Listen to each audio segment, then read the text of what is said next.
मराठी भाषा संवर्धन पंधरवडा उद्घाटनानिमित्त काढण्यात आलेल्या ग्रंथदिंडीने माझा मराठी मातीचा लावा ललाटास टिळा, हिच्या संगे जागतील माय देशातील शिळा, मराठी भाषेचा वारसा पुढे नेऊया असा संदेश दिला.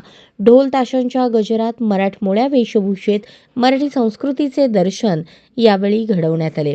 सोलापूर महानगरपालिकेचे आयुक्त शीतल तेली उगले यांच्या आदेशानुसार आणि उपायुक्त आशिष लोकरे यांच्या मार्गदर्शनाखाली सोलापूर महापालिकेच्या वतीने महाराष्ट्र साहित्य परिषद जुळे सोलापूर, महाराष्ट्र साहित्य परिषद दक्षिण सोलापूर, अखिल भारतीय मराठी नाट्य परिषद उपनगरीय शाखा, पुण्यश्लोक अहिल्यादेवी होळकर सोलापूर विद्यापीठ, महापालिका पत्रकार संघ यांच्या वतीने यांच्या सहकार्याने 20 जानेवारी ते 30 जानेवारी 2025 पर्यंत मराठी भाषा संवर्धन पंधरवडा साजरा करण्यात येत आहे. या पंधरवड्याच्या उद्घाटनापूर्वी सायंकाळी सोलापूर महानगरपालिकेपासून ते डॉक्टर द्वारकानाथ कोटणीस स्मारकापर्यंत ग्रंथदिंडी उत्साहात काढण्यात आली. प्रारंभी महापालिकेत ग्रंथपूजन करण्यात आले. अतिरिक्त आयुक्त संदीप कारंजे यांच्या हस्ते श्रीफळ वाढवून या ग्रंथदिंडीचा शुभारंभ करण्यात आला. या पालखीत भारतीय संविधान, ज्ञानेश्वरी, भगवद्गीता आदी ग्रंथ ठेवण्यात आले होते. सुरुवातीला अतिरिक्त आयुक्त संदीप कारंजे आणि महापालिका उपायुक्त आशिष लोकरे यांनी खांद्यावर ग्रंथ पालखी घेतली.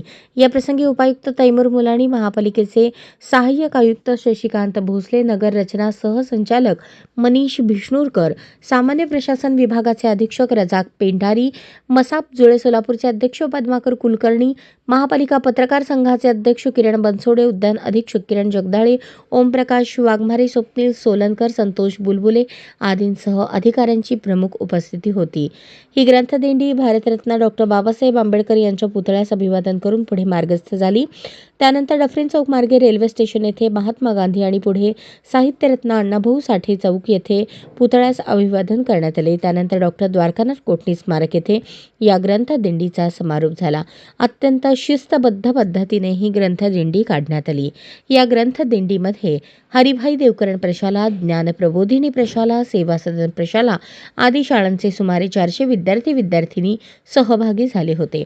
या दिंडीमध्ये पर्यवेक्षक हनुमंत मोतीवने, गणेश नेवळे, महारुद्र कत्ते, शिक्षिका प्रवीणा जोशी, तृप्ती कंगळे, अक्षता केळेकर, जयश्री पवार, वर्धा माळगे, प्रियांका लाड आदींसह शिक्षक, विद्यार्थी-विद्यार्थिनी मोठ्या संख्येने सहभागी झाले होते. अशाच नवनवीन अपडेटसाठी जनता राज्य न्यूज चॅनलला सबस्क्राईब करा, लाईक करा आणि शेअर करायला विसरू नका.